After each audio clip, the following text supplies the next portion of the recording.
అందరికీ నమస్కారం. ఇప్పుడు మనం ప్రెగ్నెన్సీలో ఆహ్, ఏం జాగ్రత్తలు ప్రతిసారి ఒక చిన్న టాపిక్ చెప్తాము. అంతకుముందు ఇక్కడ డెలివరీ అయిన వాళ్ళ ఎక్స్‌పీరియన్స్ ముఖ్యంగా మనం ఎక్కువ ఫోకస్ చేసేది టాక్ టు బేబీ కాన్సెప్ట్. అంటే బేబీతో ప్రెగ్నెన్సీలో మాట్లాడుకోవడం. సో, వాళ్ళు ప్రెగ్నెన్సీ జర్నీ ఎట్లా ఉంది అనేది వాళ్ళు చెప్పినప్పుడు మనం దాన్ని మనసు పెట్టి విన్నప్పుడు మనలో ఉండే డౌట్, నెగటివ్ బిలీఫ్స్ అన్నీ తొలగిపోతుంది. ఆ డౌట్ అనేది ఊరికే ఒక్కసారి అట్లా అంటే పోతుంది. కానీ నెగటివ్ బిలీఫ్ అనేది చెట్టు కొట్టినట్టు అది దిగిప్పుగా పోయి ఉంటుంది. చెట్టు కొట్టి కొట్టి కొట్టి ఒక్కసారికి లాస్ట్లో ఒక స్ట్రోక్ పడిపోతుంది. మనకి తెలియకుండా మన కుటుంబం, సమాజం మనలో చాలా అట్లా నెగటివ్ బిలీఫ్స్ ముఖ్యంగా ప్రెగ్నెన్సీ గురించి, డెలివరీ గురించి మనకి తెలియకుండా మనలో ఇమిడి ఉంటుంది. మనం అట్లనే ఫీల్ అవుతాం. ఒక పాట రికార్డులో ఉంటే ప్రెస్ చేస్తే అది ఏ పాట రికార్డ్ అయిందో అదే వచ్చినట్టు మనం ప్రెగ్నెన్సీలో మనం డౌట్ పడడమే మనం తీసుకోవాల్సిన జాగ్రత్త. మనం భయపడడమే మనం దానికి ముందు జాగ్రత్తగా ఉంటున్నాం అనేది సమర్థించుకునే సమాజం అయిపోయింది ఇప్పుడు. అట్లా లేకుండా ఎట్లా ఉంటాము అని దాన్ని గట్టిగా పట్టుకుంటున్నాం. ఫ్యామిలీ దానికి సపోర్ట్ చేస్తుంది, సమాజం కూడా. అందుకనే ఫ్యామిలీలో మార్పు వస్తే మంచిది. కానీ ఇక్కడ పరిస్థితి ఏంటంటే ఫ్యామిలీలో ఇప్పటికిప్పుడే మార్పు రాదు, సమాజంలో మార్పు రాదు. మనం ఈ విషయం తెలుసుకొని మనం ప్రెగ్నెన్సీని ఈజీగా, స్మూత్గా నడిపించుకుని పోవాలి. మంచి బిడ్డని కూడా మనం డిజైన్ చేసుకోవాలి, తయారు చేసుకోవాలి. సో అది కావాలంటే ఆ ఎక్స్పీరియన్స్ ఉండేవాళ్ళు మన దగ్గర వచ్చి మనతో డెలివరీ చేసుకునే వాళ్ళ ఎక్స్పీరియన్సే మనకి తెలుస్తుంది. లేదంటే బయట మనకు తెలిసిన ఫ్రెండ్స్, మన సమాజంలో ఉండే వాళ్ళందరూ ఎక్స్పీరియన్స్ వేరేగానే ఉంటుంది, నెగటివ్గానే ఉంటుంది చాలా వరకు. అందుకనే ఈ వీడియోస్ చూడాలి. వీడియోస్ చూడడం మనకు బాగానే అనిపిస్తుంది. కానీ ఇక్కడ ప్రత్యక్షంగా వచ్చి మీటింగ్ విన్నప్పుడు, వాళ్ళు చెప్పినప్పుడు ఫస్ట్ పర్సన్లో ఆ ఎక్స్పీరియన్స్ ఉన్నప్పుడు మనకు తెలియకుండా చాలా ఆ అనుభూతినే వేరేగా ఉంటుంది. కాబట్టి ఇప్పుడు వాళ్ళు చెప్పిందంతా మనసు పెట్టి వాళ్ళు జర్నీ వాళ్ళకి ఇప్పుడు ఉపయోగం లేదు, కానీ మనందరికీ మనకు అదే ఉపయోగం.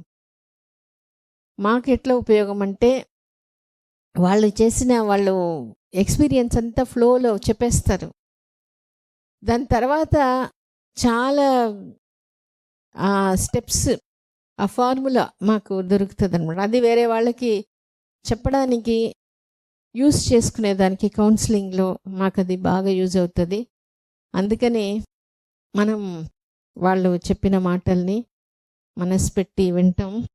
మన డౌట్స్ క్లియర్ చేసుకొని మనం హ్యాపీగా, కాన్ఫిడెన్స్ లెవెల్స్ అనేది బాగా ఇంప్రూవ్ అవుతుంది.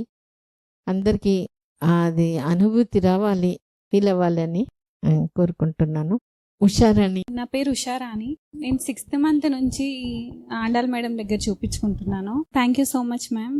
ఎందుకంటే మంచి బేబీని నాకు ఇచ్చారు. And second thing, delivery process చాలా ఈజీగా జరిగింది మీ వల్ల. నేను 6th month నుంచి ఇక్కడికి రావడం జరిగింది. నా ఫ్రెండ్ హిమజ నాకు సజెస్ట్ చేసింది ఇక్కడికి వెళ్ళమని. వచ్చినప్పటి నుంచి ఇక్కడికి రాగానే చాలా పాజిటివ్ ఎన్విరాన్మెంట్ ఉంది. అండ్ టాక్ టు బేబీ చేయమని చెప్పడం వల్ల 6th month అంతకుముందు తెలుసు, నాకు వీడియోస్ చూశాను. మా హస్బెండ్ వాళ్ళ సిస్టర్ కూడా ఫాలో అవుతుంటారు మీ వీడియోస్. ఇంకా నాకు ప్రెగ్నెన్సీ రాగానే తను రికమెండ్ చేసింది ఇట్లా వీడియోస్ చూడండి అని. ఇంకా అప్పటి నుంచి వీడియోస్ స్టార్ట్ చేశాను. అండ్ మా ఫ్రెండ్ హిమజ వల్లే ఇక్కడికి వచ్చాను. వచ్చినప్పటి నుంచి చాలా పాజిటివ్గా అయిపోయాను. అంతకుముందు సిజేరియన్ అయినా పర్లేదు, నార్మల్ అయినా పర్లేదు అన్నట్లు ఉన్నాను. ఇక్కడికి వచ్చాక సిజేరియన్ ఎందుకులే, నార్మల్ డెలివరీ చాలా మంచిది అన్నట్లు మదర్ కూడా చెప్పేవాళ్ళు కన్సీవ్ అయినప్పటి నుంచి. ఇంకా అట్లే నార్మల్ డెలివరీ పైన ఇంట్రెస్ట్ పెరిగింది. అండ్ వీడియోస్ చూసేటప్పుడు నేను చాలా అనుకున్నాను, ఇట్లా ఒక వీడియోలో ఒక అమ్మాయి చెప్పుంది, డెలివరీ అప్పుడు ఈజీగా అవ్వాలి, నాకు 30 మినిట్స్లో అయిపోవాలి అని చెప్పుకున్నాను అని. ఆ వీడియో చూశాక నేను కూడా అట్లా చెప్పుకున్నాను, నాకు ఈజీగా వచ్చేయాలి, సేఫ్గా రావాలి అని చెప్పుకున్నట్లే నాకు కరెక్ట్గా 10 మినిట్స్లో డెలివరీ ప్రాసెస్ అంతా అయిపోయింది. ఎప్పుడు పెయిన్స్ వచ్చింది, ఎప్పుడు డెలివరీ అయింది? పెయిన్స్ నాకు అడ్మిట్ అయిన రోజు సిస్టర్స్ అంతా కాంట్రాక్షన్స్ వస్తున్నాయి అని చెప్పారు, కానీ నాకు పెయిన్ అయితే తెలియలేదు, అస్సలు తెలియలేదు. నేనేమైనా బేబీకి చెప్పుకునేదాన్ని, పెయిన్స్ ఎక్కువ రావద్దు, తట్టుకోలేను అట్లా చెప్పుకునేదాన్ని. మేబీ దానివల్ల ఏమైనా బేబీ సపోర్ట్ వల్ల నాకు పెయిన్స్ రాలేదేమో అని థ్యాంక్స్ చెప్పుకునేదాన్ని చాలా. ఇంకా నెక్స్ట్ డే మార్నింగ్ ఏమంటారు, రాహుకాలం ఉంది అని చెప్పి బేబీకి చెప్పుకున్నాను, ఈ టైంకి రావద్దు, తర్వాత రా అని చెప్పుకున్నాను. మళ్ళీ అది కూడా విన్నారు బేబీ. నెక్స్ట్ సర్విక్స్ ఓపెన్ అయిపోయింది అప్పటికే నాకు. మళ్ళీ 2కి ఇంకొక బ్యాడ్ టైం ఉందని చెప్పారు, 2 to 4. నేను అప్పటికి చెప్పుకున్నాను, ఆ టైంలో కూడా రావద్దు, వస్తే ముందుగా వచ్చాయి, లేదంటే 4 తర్వాత రా అని చెప్పుకున్నాను. ఎగ్జాక్ట్గా 1:57కి బేబీ వచ్చేసారు. Within 10 Within 10 minutes. అయిపోయింది. Okay okay. జస్ట్ ముందు రోజు అడ్మిట్ అయ్యాము, 8th రోజు. ఆ రోజు నుంచి హాస్పిటల్ స్టాఫ్ అందరూ బాగా చూసుకున్నారు. జస్ట్ ఫ్యామిలీ మెంబర్ లాగా ఎంత క్లోజ్గా అయితే అట్లా ఉంటారో అంత బాగా చూసుకున్నారు, చాలా బాగా సపోర్ట్ ఇచ్చారు. అస్సలు మేము అంత బిలీవ్ చేయలేదు. చాలా వీడియోస్ చూశాను, లైక్ అంటే అట్లీస్ట్ కొందరు 3 hours చెప్పారు, కొందరు 1 hour చెప్పారు. అట్లా చూసి అసలు లోపలికి తీసుకెళ్లారు. వితిన్ 10 minutes లోపల నుంచి బేబీ క్రైయింగ్ వినిపించింది అనమాట. చాలా హ్యాపీ, చాలా థ్రిల్లింగ్ అనిపించింది. వితిన్ 10 minutes అసలు ఎట్లా పాసిబుల్ అనేసి. సో మార్నింగ్ 9 తర్వాత నుంచి పెయిన్స్ నీకు ఎప్పుడు తెలిసింది? పెయిన్స్ అసలు రాలేదు, ఎక్కువ తెలియలేదు, తెలియకూడదు అన్నట్టు కాంట్రాక్షన్స్ అయితే వస్తున్నాయి, నీకు పెయిన్స్ రావట్లేదు ఏంటి అని అడిగేవారు సిస్టర్స్ కూడా. నేను బేబీకి థ్యాంక్ యూ నాన్న, ఇట్లే ఉండు అని చెప్పుకునేదాన్ని. అండ్ ఉమ్మ నీరు వెళ్ళిపోయాక ఇంకా ఇంజెక్షన్ ఇచ్చారు పెయిన్స్ కి. అది ఇచ్చిన 5 minutes ఏమో బయట పెయిన్ ఉండింది. మళ్ళీ ఆపరేషన్ థియేటర్ కి వెళ్ళగానే ఒక 10 minutes కంతా డెలివరీ అయిపోయింది. సో మంచిది. సో ప్రెగ్నెన్సీలో ఏదైనా బేబీ ఇట్లా ఎక్స్పీరియన్స్ ఉందా, బేబీ మన మాట విని రెస్పాండ్ అయింది అన్నట్టు? చాలా వాటిల్లో హెల్ప్ చేసింది మేడం. అంటే నాకు ప్రెగ్నెన్సీ వచ్చాక అసిడిటీ, గ్యాస్ ప్రాబ్లం అట్లా ఉండేది. ఒక్కొక్క రోజు నైట్ టైం అసలు నిద్ర పట్టేదే కాదు, చాలా ఇబ్బందిగా ఉంది, హెల్ప్ చేయి అమ్మకి అట్లా చెప్పేదాన్ని. ఇంకా చెప్పిన ఒక 5 to 10 minutes అట్లా తగ్గేది, కొంచెం రిలీఫ్ వచ్చేది. ఇంకా అదే ఒకటి, ఇంకా కిందంతా లోయర్ స్టమక్ అక్కడంతా చాలా భారంగా అనిపించేది కొన్ని టైమ్స్. అది కూడా చెప్తే ఒక 2 days కి కొంచెం రిలీఫ్ వచ్చేది. తర్వాత ఆలోచిస్తే బేబీకి చెప్పాను కదా, అందుకు తగ్గిందేమో అన్నట్టు నమ్మకం వచ్చింది. ఇంకా అట్లా చాలా సపోర్ట్ చేశారు. ఇంకా ఎక్కువ ఏమీ ప్రాబ్లమ్స్ రాలేదు, అంటే నాజియా, వామిటింగ్ అట్లా ఏం లేదు ప్రెగ్నెన్సీలో, అంతా స్మూత్ గానే వెళ్ళిపోయింది. Okay okay okay.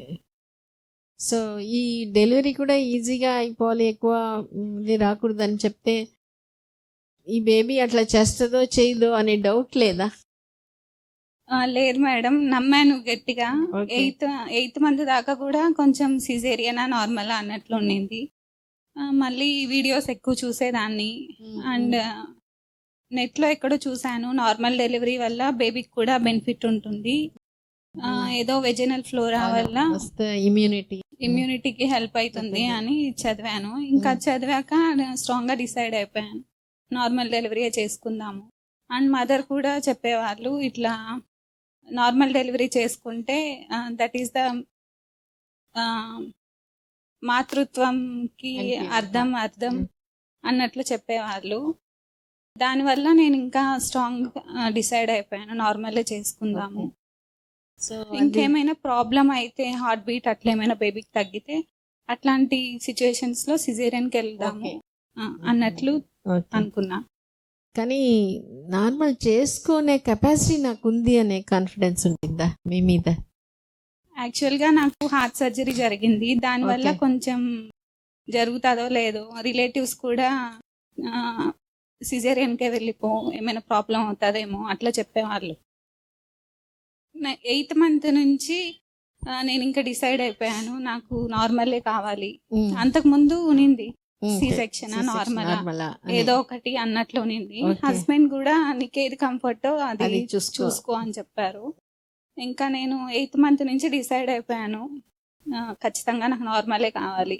In case ఏదైనా అవసరం బేబీకి ఏమైనా ఇష్యూస్ అయితే సి సెక్షన్ ఓకే అన్నట్లు అనుకున్నాను. Okay okay.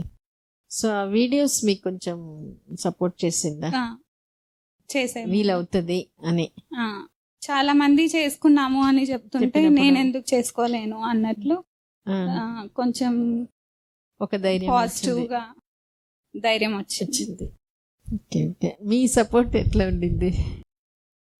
మేడం నాకు మేము హాస్పిటల్కి రాకముందే మీ గురించి బాగా తెలుసు. ఎట్లా అంటే మా చెల్లెలు వచ్చేసి మీకు బిగ్ ఫ్యాన్ అన్నమాట. మీ బుక్స్ బాగా చదివేది, ఓకే మీ వీడియోస్ అన్ని చూసేది. ఓకే. అప్పుడు నాకు మీకు పరిచయం లేదంటే లేదు. మీ కాన్సెప్ట్ ఏందనేది నాకు తెలియదు. తెలీదు. అవునా? ఇట్లా బేబీతో మాట్లాడడం ఏంది అంటే కొంతవరకు అంటే ఏదో మన సినిమాలో చూసాము. ఏది భక్త ప్రహ్లాద లైక్ అవును. చిన్నప్పుడు కదా? అవును. నారదుల వారి ఆశ్రమంలో ఉన్నప్పుడు హరినామ సంకీర్తన విని విని. ఎట్లా నారాయణ మంత్రాన్ని నేర్చుకుని తర్వాత తండ్రికి కూడా అంతే కదా, చెప్పగలిగే చెప్పగలిగే. స్థాయికి వెళ్ళిపోయాడు. తండ్రికి తన అవును. వాళ్ళందరూ అంత స్థాయికి వెళ్ళిపోయాడు భక్త ప్రహ్లాదుడు. అంటే జస్ట్ దట్ మదర్స్ ఊమ్ నుంచి నేర్చుకున్న విద్య అది. నేర్చుకునేది. సో అట్లా జరిగినప్పుడు అంటే నాకు తెలుసు, అంటే ఆ కాన్సెప్ట్ నాకు తెలుసు, కానీ ఇదంతా తెలియదు అనమాట. తెలియదు. తర్వాత ఇక్కడికి రాసాగినాక 6th మంత్ నుంచి మేము ఇక్కడికి వచ్చాం. మా చెల్లెలు ఏంటంటే తను దూరభారం వల్ల రాలేకపోయింది అంతే. ఓకే చాలా బాగా ఫాలో అయ్యేది మీరు చెప్పినట్టు. Okay okay okay. కానీ ఓవరాల్ గా తనకు కూడా చాలా అట్లా తన ఫ్రెండ్ కూడా ఇక్కడ డెలివరీ అయింది. సో తనకు వచ్చేసి ఇక్కడ నైట్పేట దగ్గర అనేసి ఇక్కడికి తీసుకొచ్చాం. ఓవరాల్ గా చాలా thanks madam. Overall real good experience. Okay okay. So talk to baby మాత్రం భలే సపోర్ట్ చేస్తుంది కదా. చేసింది.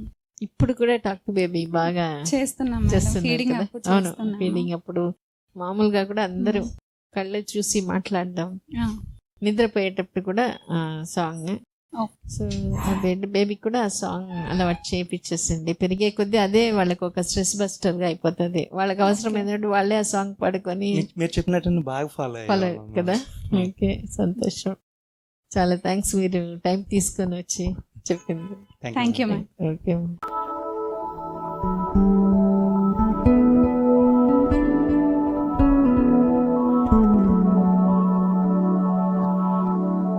thank you